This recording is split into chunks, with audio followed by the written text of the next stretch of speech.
This right here is one of the most useful tools in automotive detailing, and the best part about it is that anyone can use it. Welcome back to the Radcom YouTube channel, where in today's exciting video, we're going to be showing you how to clay and mechanically decontaminate your vehicle's paintwork. Behind me here, this Jeep is very contaminated and feels absolutely horrible underneath the hand. And we're going to fix that with pretty much everything you see in front of me here on the table, because we have a couple different clay options as well as a couple different lubrication options that we're gonna be showcasing today and really kind of guiding you through the process and which one is right for you. So let's first cover why is claying important and should you be doing it? Breaking down the basics of claying and why this is actually important. When we think of our vehicle's paintwork, similar to the skin on our body, we know that our skin can get quite dirty depending on the tasks that we do. At some point, we have to actually do some scrubbing to get some of that stuff off. Well, that's very similar to what ends up happening on our vehicle's paintwork, because when we go through a touchless wash, not everything gets rinsed off. When we wash it and do a hand wash ourselves, everything may not come off, and that's because there's different types of contaminants out there when driving our vehicle. And we have to really scrub that and get that off, but we need to do it safely. And by doing this, our vehicle's paintwork is gonna thank us, because it's gonna be smooth, it's actually gonna be shiny, and it's also gonna be able to prepare us for other things that we wanna do. So back to the skin analogy, after we've loofah'd our skin and got rid of all those contaminants, we can then put a lotion on, right? And we can preserve and protect our skin the same way that we wanna put a wax or a sealant or a quick detailer on our vehicle's paintwork to preserve the finish as well. Now that we kind of know the basics, let's talk about the products actually needed.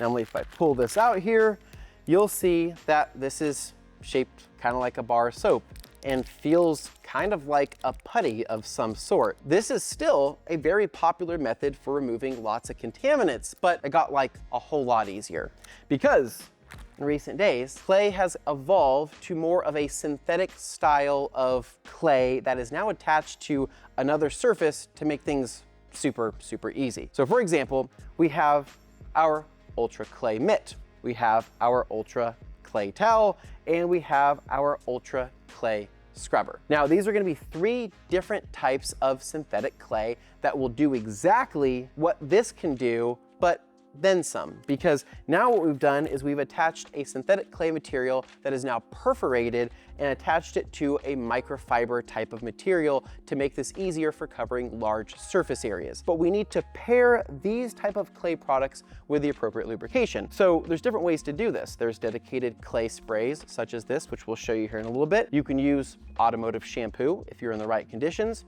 That works great. You could also use a rinseless wash diluted at a clay lubricant dilution, or you can even do a one-step clay and seal, meaning that you can actually clay your vehicle with a spray sealant type product, which will seal your paint, providing some gloss and protection, and also decontaminate it at the same time with something like Bead Maker here. There's 3 different clay products in front of me that I just want to quickly showcase, and we'll get to more here in a little bit, but the Ultra Clay Mitt is ideal because you can slide your hand in this and you can knock out a large surface area at a time. If you're doing like a boat decontamination or like a really big truck, this is awesome. If you're wanting to flip the clay side constantly to all different 4 sides, you can use something like the Clay Towel, and you can constantly flip this to find a new side. And then lastly, we have the Ultra Clay Scrubber, which is arguably the most ergonomic of the 3. And the best part about this is that it has a bug scrubber on the back side. So you can use this for claying or bug scrubbing depending on your needs, and you can also use it to super clean your windshield, and it does a phenomenal job. But the one thing that all 3 of these have in common is that it's got a synthetic perforated clay, meaning that this clay is going to last a freakishly long time. You can use it on hundreds of cars. If stored properly and used properly, this is a long-term investment, which is awesome, and it doesn't cost that much. Perforated clay is great because this is going to provide an area for contaminants to go. And then once you remove those contaminants, you can simply rinse it from the backside, do a little scrub on it, let it dry out, store it away, and it's good for many, many other usages. So awesome products, but we need to show you how to use these, so let's jump into it. So the first step of claying your vehicle needs to start with having a clean vehicle. The reason for this is that we don't want to take any of that clay surface and rub it on dirty paint, because we're just gonna be driving that dirt down into the paint itself, and we don't want that. We're gonna cause scratching and marring, and it's not gonna be good. So whenever, and I mean whenever, we clay our vehicle with any type of clay, we want to make sure that this vehicle is as clean as possible. So going through with a normal contact wash by physically using a wash mitt is going to be your best bet. There is no way I'm going to take clay to this vehicle right now. I have to clean it first. So for this, I'm going to go through and give it a foam bath with a decontamination soap, which is really nice. And then following that, I will physically give it a hand wash, and then we can talk about the next claying steps. So let's get some foam on here, let it dwell, and get the rest of this wash done. So I just finished washing the Jeep. I went through with a pre-foam and then a rinse and then a contact wash and then a rinse again. And as it currently sits, the Jeep is still wet, and it's wet for a reason because I'll show you why here in just a minute. But I want to cover the original clay method first. So what I've done is dried an area here of the hood to show you how this works and how to go about doing it if you want to go about this way. First, we need to see, is this paint actually contaminated? When I go through and I touch this with my bare hand on clean, dry paint, I can feel a couple ripples, a couple little bumps here and there. It's not the worst I've ever felt, but it's definitely not the best. And so if you're feeling like you can't identify contamination right off the bat, if it's not feeling like sandpaper right off the bat, a good way to check it is to get yourself a Ziploc baggie here, put your hand inside of it, make sure it's clean, of course, don't want any breadcrumbs in it, and then go through and simply glide it over the paint. I'm not applying any pressure. I'm just literally barely gliding it. Just doing this, I can tell you it is rough. And if I were to take my mic, you can actually hear a lot of that contamination. So this we don't really need, well, at least not for right now. But we do need this right here. So this is the Rag Company's Ultra Clay Bar. This is gonna be a traditional clay style of bar that's sold in a nice big chunk like this, and it's very, very affordable. So I'm gonna go ahead, tear open the packaging here, and it is nice and sealed to prevent any type of contaminants from getting into it. And what I'm gonna do is I'm gonna open it about halfway or so, about that much. That's all I really need. And I'm going to take the clay and pull off. You can pull off a third, you can pull off half, depending on how much you feel like you're gonna need. And then I will take some of the plastic wrap, go back over the top, and then remember that plastic baggie that I had? Put it back in this, or you put it back in the original packaging. It's ideal if it's just sealed and airtight, so get all the air out of it. And now it is good for another day. Now we're gonna take the piece that we just pulled off, and I'm gonna go ahead and start molding it in my hand. Now, oftentimes, if your hands are wet, this is a little bit easy. So what I'll do is I'll take a little bit of my clay lubricant and I'll spray my hand, spray the clay, and I will start molding it this way. You could also drop it in a little bit of warm water and it'll help it mold really, really easy. But what I'm trying to do here is just create a very easy to hold clay disc. And once I've done that, I am good to go. That's exactly what we were trying to achieve. Just something like that. You want it big enough to where it's easy to hold, but not so small that it's gonna fall out of your hand, because oftentimes clay bars fall out of your hand. If it falls on the ground, it's trash. Throw it away. Do not pick it up. Do not try to save it. It's done. I always recommend having extra. But there we go. I got my perfect, delicious clay disc. So we have dry, clean paint that is contaminated. Take my clay lube here, and there's different clay lubes on the market. You can also use a quick detailer of certain styles. Not all quick detailers can be used like this, but a dedicated clay lube or rinseless wash is ideal. But taking a dedicated clay lube here, the goal here is to don't be stingy about it. Use a lot. No matter the scenario of all claying, the more lubrication, the better. So I'm going to douse this area. I mean, I want this thing absolutely saturated. Why do you want to use a clay lubricant over something like water? Well, water is not a great lubricant, and water itself is not going to help clay glide across the surface. You need something that's going to reduce and modify the friction of the surface to allow this to glide, because that's going to reduce scratching. We don't want to mar the surface. We don't want to scratch the surface. Plan on blowing through an entire bottle of a clay lubricant if you're doing it with a clay lubricant. Take our clay on the surface here, and what I can do is I can kind of feel and go, this clay doesn't feel like it's really molding to the paint. I don't really want to apply a lot of pressure. Go to the glass. Glass is very hard. It's harder than paint. It's not going to scratch. You take this, rub it on the glass, break it in a little bit, right? So I'm gonna flip it over, and I'm gonna get this nice and smooth. So back onto the paint, no pressure. Literally my fingertips, just letting the clay do the work for me. I can already feel it starting to lift a lot of that small stuff that I was feeling earlier with the baggie. That's feeling really, really good. Now, once I've used this side and I've seen maybe some contamination pick up here on the side of the clay, what I can do is I can flip it over, use the other side, or remold it. So back to the remolding session, and what this will do is it'll get rid of some of those contamination on the surface and kind of drive it hopefully deeper down into the bar itself. And this is kind of an archaic method of doing this, but it still works for many, many people, and it's great for really stubborn contamination. So back on the glass, quick little break in, and I'm ready to go again. Go through, and then at that point, I'm done. Most clay sprays can be simply wiped off. You don't have to rinse them with water or anything like that, because most of them are quick detailers, or most of them are just kind of like a lubricant with a friction modifier. And so you don't have to rinse it. You just need to take your drying towel, go through. Just after claying that area, the paint dried easier. If you find that your paint is a pain to dry, even with the best towel possible, and the water's just smearing, that means that your paint is holding on to water due to contamination. Get rid of that contamination, and it's gonna be so much easier to dry. I promise you that. That dried in quite literally a 1/10 of the time it took to dry the first time. Clay, after you're done with it, you're just going to take your bag here, open it back up, whether it's the original packaging or your Ziploc, and put it inside there. You can also let it dry out just a little bit so that way it's not wet. You don't want to get moldy or anything. But now, dry hands. Oh.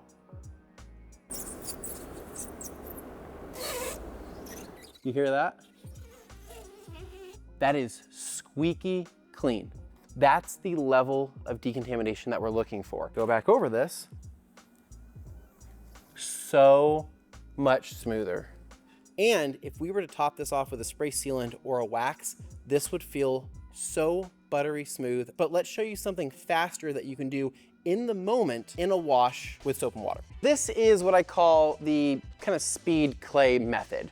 And this can be done in the moment that you're actually washing the vehicle itself. Depending on your environment and the situation that you're washing in, you can actually go through, wash an area, and then immediately follow up with claying. And I want to show you what this looks like, but I'll kind of tell you some caveats to this. So for example, if I have a clean bucket of soap and water, and I'm going through for a quick hand wash session, and I'm getting all of my nice, delicious soap all over the door and window. And at this point, there's probably minimal dirt left, right? I probably made sure I did a good job and I got most of it. If I feel pretty confident about the job I've done, what I can do is take either the same bucket with a clay product in it, if I know that that water's staying clean and I have a clean screen down at the bottom of the bucket that's separating the dirt and the water, then what I can do is take my ultra clay towel out of my soapy bucket. Because what I have now is I have some lubrication on the surface. Ideally, it's all clean, and I have a very soapy clay towel or a clay mitt or clay scrubber. And what I can do is I can take this, put it on the glass, and make sure that's feeling smooth, and then clay everything else, just like this. And then once I've reached an area, I'll go ahead and flip the towel to a different new clean side, and then knock out the next area. This process is great for like production detailing. So if you're in a detail shop and you're trying to really belt out cars really fast, and you know maybe you're gonna be polishing afterwards, you're not worried about the smallest little contaminants, then this is a totally fine option. Also too, the perforations of the clay, it makes it a safer option than being just a straight piece of clay surface. So you can do this very easily. But let's just say you're like, well, Anthony, I'm kind of worried that maybe there's some dirt left on the surface after kind of agitating things. I don't want to take clay and scrub that straight in. That's totally fine. I know that this door is now clean. What I can do from here is I can take my pressure washer or my hose or whatever I'm using, and then I can have my clay products in a different bucket, a clean bucket of more soapy water. And then what I can do is I can pull that out like so here. Here's my clay mitt, for example. And I can start here on the window and then start claying everything else. You can separate your clay products from bucket to bucket, but oftentimes I'm finding now with all the good soap technology and rinseless technology, and obviously the improved clay material, most of the time you keep it in the same bucket. But if I want to separate it, I can do it this way. I now know that I have clayed this whole door. It feels nice and smooth, feels very, very clean. And then I can rinse it and dry everything off. And now what I've done is I have streamlined, again, the clay process. Squeaky clean, right? That means that we have decontaminated this door with that process the same way we did that process. Now let's knock out the rinseless method, and let's knock out the all-in-one clay and seal. So let's get this vehicle dry first and then jump to those. So we're back here at the table because we just finished showing the soap method. Now for reference, we recommend using like a pH balanced soap if you're gonna do the soap as a clay lubricant. Also too, I recommend doing it out of direct sunlight and preferably not on a hot day. So if you can do it in a shaded area or any way where that soap can be sitting on the surface longer, that's ideal because you don't want it drying in the process of you trying to clay. But Coach Chemi GSF is a great clay lubricant in that whole process, and it clings for a long amount of time. So now that the soap method is out of the way, let's talk about the rinseless method. So rinseless washing obviously is a completely different method than soap and water washing, but has a lot of similarities. So for example, if you were in your process of a rinseless wash and you're using a bucket like we were just using, you can actually throw a clay product into the rinseless bucket along with your wash media and clay the same way we just did it with soap. It is literally that easy. Or if you want to be extra meticulous, you can finish with your normal wash method, rinseless or soap, and dry the entirety of the vehicle. From there, what I recommend doing is taking yourself a pump sprayer. Don't do this with a trigger sprayer because it'll take forever and you'll probably develop arthritis in your fingers. So you don't want that. Grab yourself a pump sprayer such as this right here. So IK Multi Pro 2. I'm gonna go ahead and spin this off.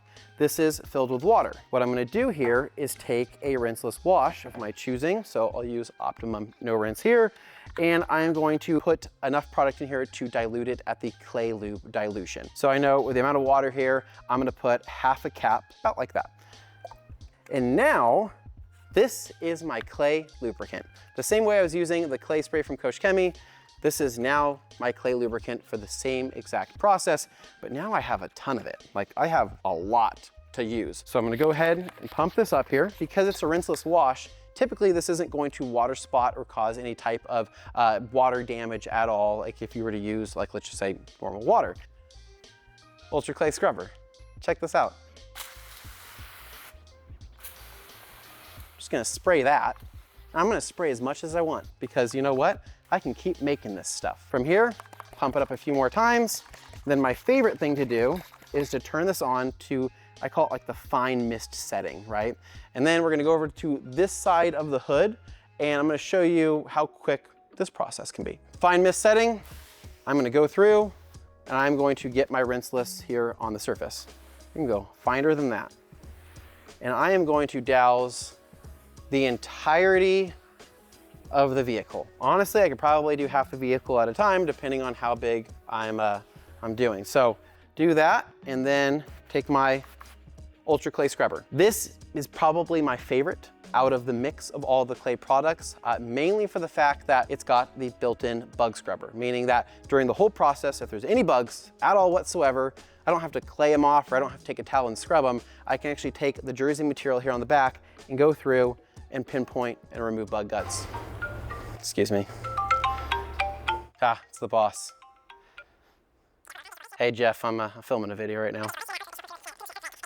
Yeah. You got it. All right, I'll get back to it. Thanks. Yep. That was just the boss calling. He said that if you guys aren't subscribed to the Rad Company YouTube channel, that we're gonna lose the shop. So please, please hit that button down below, subscribe, so I can keep making these videos until I'm 90. Thank you. Take my Ultra Clay Scrubber and I can kind of hone it in on the glass if I want to do the glass first, just like this. Grab my clay lube, go to the hood here, and here's how I like to do this. More wet is better. Spray this. Probably one of the best ways to do this. What I can do from here, take a look. How does my clay surface look? Do I have any big rocks or anything like that? No, it looks pretty good. What I can do, squeeze this out, release any contamination that's been caught in the perforations here on the clay, which is why I love this particular product so much. I've kind of cleaned that out. I can make sure it's feeling nice and smooth. And then a couple more pumps and we are claying. And now I'm up here at the top. Now I'm here doing the side glass. I'm gonna have this whole door done in less than 15 seconds. Whole rear quarters here done.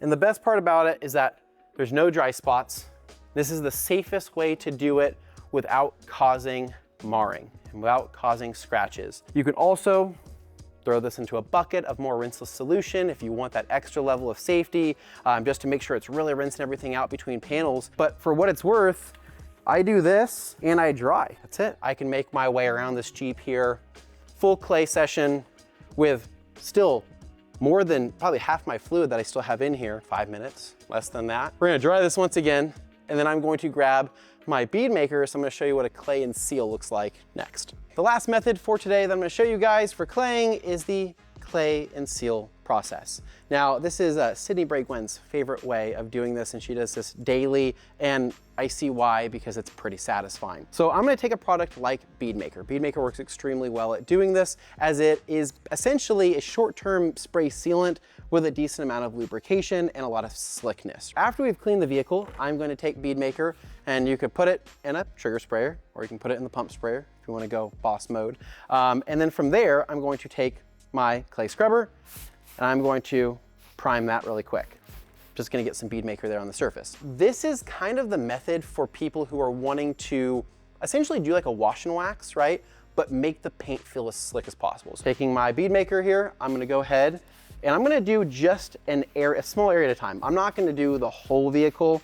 I'm just gonna try to tackle just a manageable area. Take my clay scrubber. Again, I can break it in on glass really quick if I wanna do that, if it's new. And then after that, a couple more sprays, and I am good to start claying the actual paint. And what you'll notice is that this is probably slicker than most clay lubes that you'll feel. Go through, clay this, and then take a towel just to dry everything off. For this, I'm gonna use an FTW here, because I think it feels really, really nice to use this particular towel.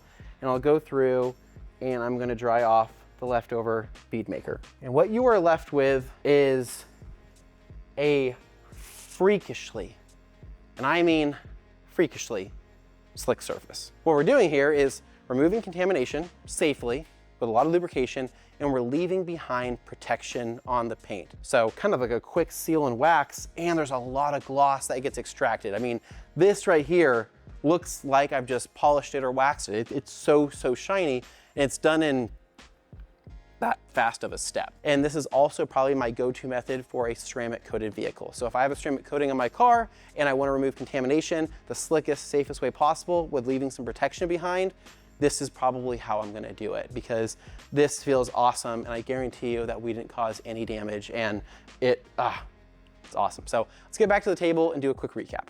There's multiple different ways to clay your vehicle. There's different lubrications, and there's different types of clay media that you can use in conjunction with those lubrications to give you the cleanest, shiniest, best feeling paint. Now, is clay going to solve all of your life's problems? No. At a certain point, polishing may be necessary on your paint. If you have scratches, if you have gouges, if you have things that clay itself just won't remove, that's when you're gonna need to jump to a polishing step. Depending on where you live, what kind of exposure your car sees, or if you're parking underneath tree sap all the time, it's going to mean that you can clay as often as a week, a month, or yearly. There is no real right answer. It's just a matter of, is the car contaminated? Does the contamination bother you, and do you want to remove it? If it doesn't bother you and you don't want to remove it, just leave it.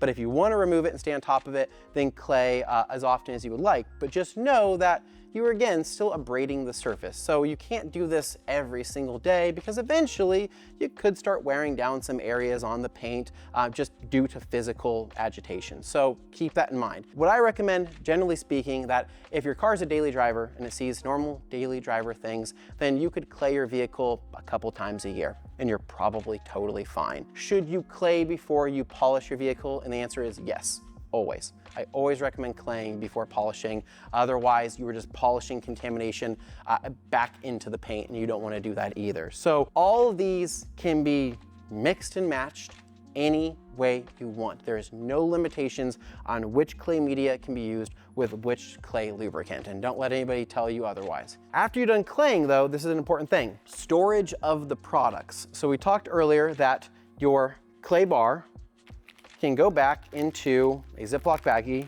or the resealable bag that it comes in. Drop that down in there, seal this up, and store it in a dry, cool place and save it for a later day. Your clay bar will last as long as it still looks good. If it starts getting heavily contaminated and really gross looking, throw it away. They're not that expensive, and get a new one. For the other products, like the synthetic clay products with the perforated clay, these can last hundreds of clay sessions. Seriously, they can last so long, it's insane. With time, they will slowly but surely start to degrade, but they won't ever really cause damage. Unless there's like visible rocks in them, they're not gonna cause damage. The best way to do this is after you're done claying, make sure just to kind of wring them out really quick, squeeze some excess water out, and then air dry them. Put them in a nice, open, ventilated area and let them dry out. So for example, the clay towel here, again, quick little wring out, and then I will simply just hang it onto a cart or something until it's fully dry. After they're dry, you put them back in the original container that they came in. They all came in nice plastic containers that keep them sealed and away from surface contamination or like, you know, air stuff that floats around. That way they're now stored and ready for the next time you need to use them. So after you're done claying your vehicle, what are the next steps? Well, you can dry it, move on with your life. You can do a clay and seal and now have protection, move on with your life. Or if you want to go through the next steps, you can go through and machine polish it. You can hand polish it if you want to do it that way. Or you can go straight into a ceramic coating. Ideally, you'd polish before going into a ceramic coating, but let's just say your vehicle is new, there's no scratches, there's nothing wrong with it, and you just want to clay, preferably with a clay lubricant that doesn't contain protection. So let's just say you'll use soap and water or clay spray or like a rinseless wash, because you don't want to have protection on the surface before adding more protection. That doesn't make any sense. So use a neutral clay lubricant and then prep the vehicle and then ceramic coat it. So I hope you learned something new. Whether you are a beginner detailer or you are an experienced detailing veteran, check out the products in the links below. There's a lot of good stuff here, and I hope that you get to experience it and try it for yourself. So as always, if you guys love the detailing content and you want to see more, please make sure to give us a big thumbs up, subscribe down below for more, and stay tuned for more videos right here at The Rag Company.